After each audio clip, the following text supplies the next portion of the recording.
Sup, playa? Hope y'all brought a tall drink of water with you today, because it's Thirsty Thursday. So lame. Oh my god. No. Oh. How was your day? Mine has been busy. It was actually really full. I was busy this morning, and then my friend Tracy came over and we had a nice midday hang. And then I went into work tonight, and I actually was given a private party. So very simple. It was like really low maintenance, and I made really good money, more money than yesterday. So in that regard, like, things went really great.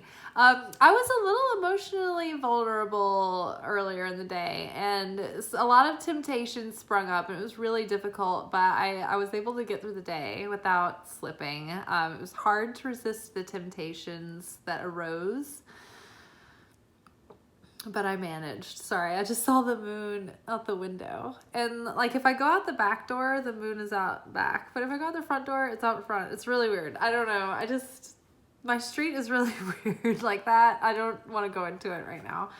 It's probably a vortex. But anyway, so we're going to do our love romance reading for our Thirsty Thursday tradition. I think what else? I don't know. There's just a lot of planets doing a lot of things right now. I think we have like a stellium of crap going on in Pisces. So, you know, deep feelings, deep waters, dreamy, you know, fantasy, illusions, just all kinds of a lot of psychic powers, intensified prophecy.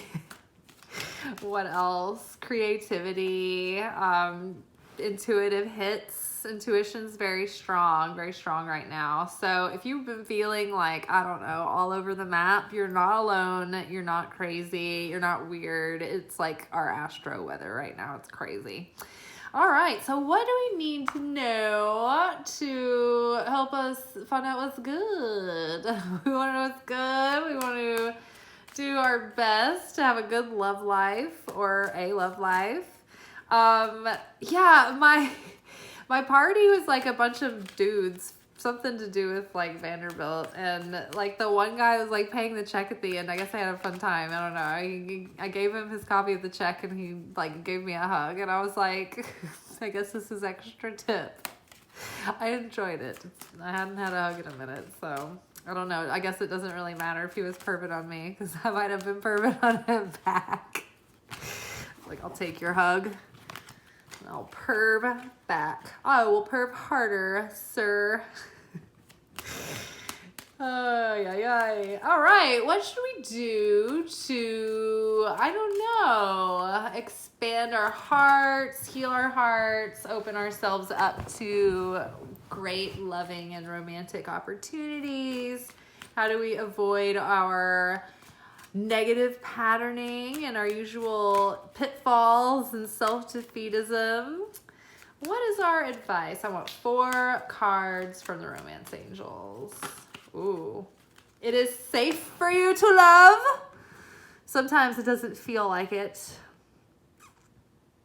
Sometimes it doesn't feel like it.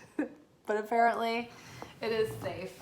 And you know what? If you're not neurotic about it, and you're just loving eternally and unconditionally, and you're willing to take some hits, and you're like, okay, like, you know what? You really can't love without inevitable pain.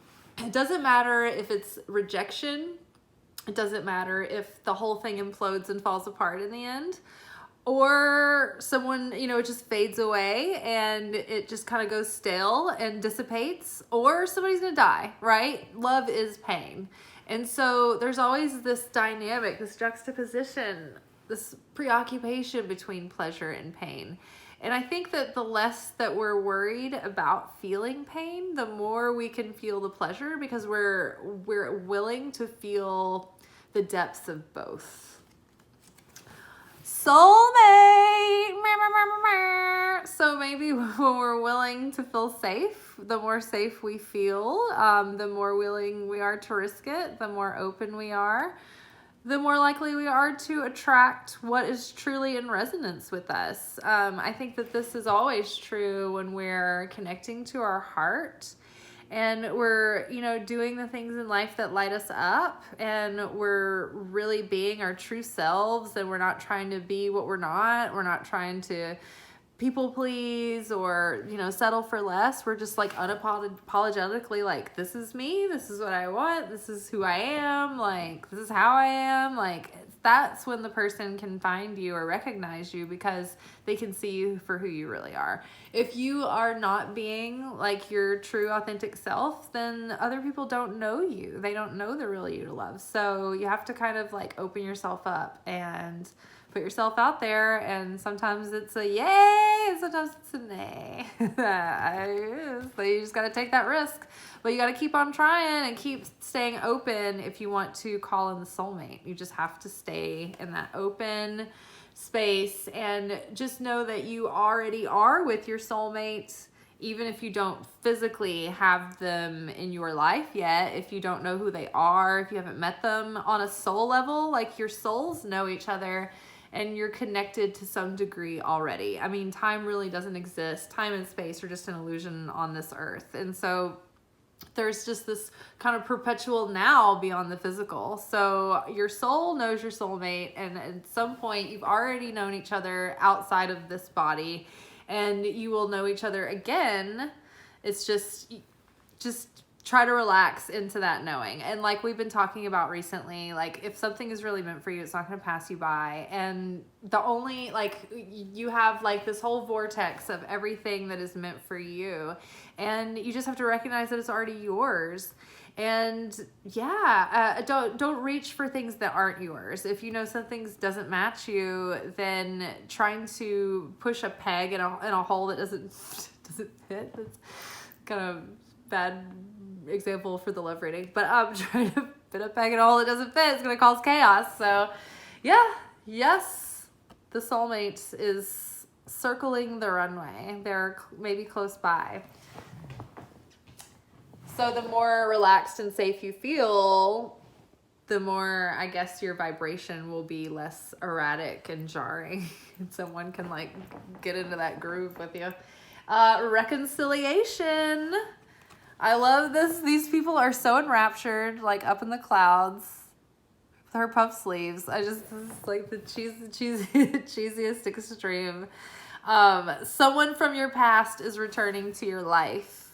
Ooh. So maybe a blast from the past is just resurfacing out of nowhere, or maybe you have a person that you're literally reconciling your differences with.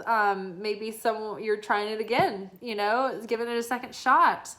Forgiving and letting go and moving forward afresh. So you can't recreate the past, so you just kind of have to let that be in the past. And you have to die to the fantasy of what things can be like, and you just have to kind of like take a step in and see what it's really going to be like. So reconciliation. Someone from the past is returning. And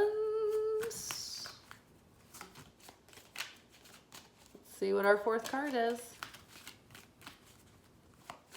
I still need to do my taxes. Chemistry. There's a strong magnet. There's a strong magneto. There's a strong magnetic attraction here. Okay. Thank the Lord, we got that out. Oh, it's been quite a life. I feel like every day I'm like, oh gosh, I'm so tired, I can't talk. But I guess because every day, usually, if I'm working, I'm making this video at like 11 or 12 o'clock at midnight. So I'm still like manic and hyper from the shift, but also like drained of all like body fluids and dehydrated and like brain chemistry, and I'm insane by this time of day. But yeah. So I think this is a good reading for us, guys. Let's review. One more time for the cheap seats in the back.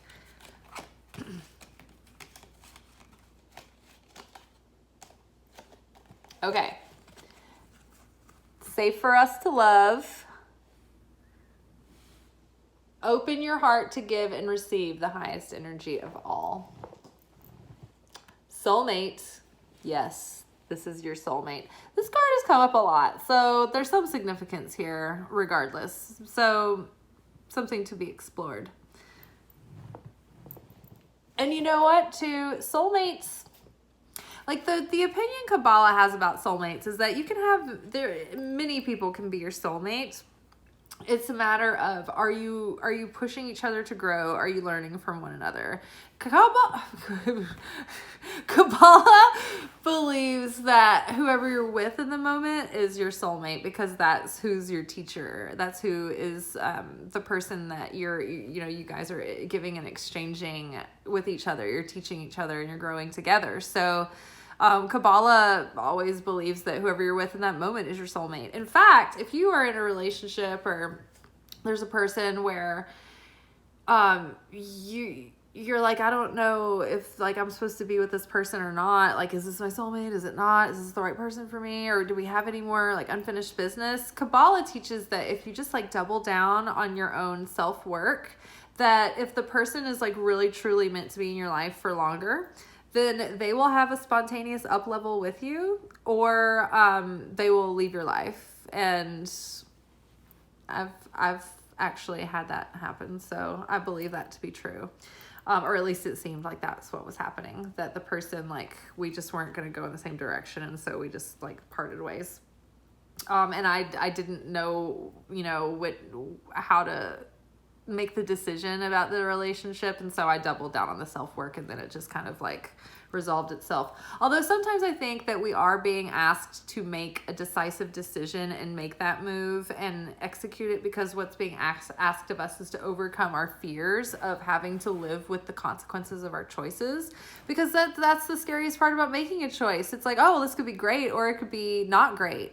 Oh, is it a mistake or is it not? And it's like, what if nothing was really a mistake? What if at the end of it all, like the ultimate beingness that is what we call the word God was like, yeah, it's really just dealer's choice. Like, what do you want? And it's like, well, what do you want me to want? And it's like, I don't know, whatever you prefer. What do you prefer? I don't know. What's better for me? It's like, well, I don't know. What do you like? Like, so what if it was like our choice? Like, just choose what you want. Like, take a chance. Like, I mean, it's not like we're going to get out of this thing with a clean slate anyway. Like, we've already fucked it all up.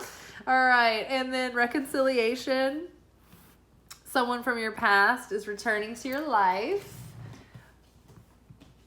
And it's not necessarily that, like, this person doesn't have to have been, like, gone out of your life, but there may be, like, a new experience with somebody starting up that you've already known.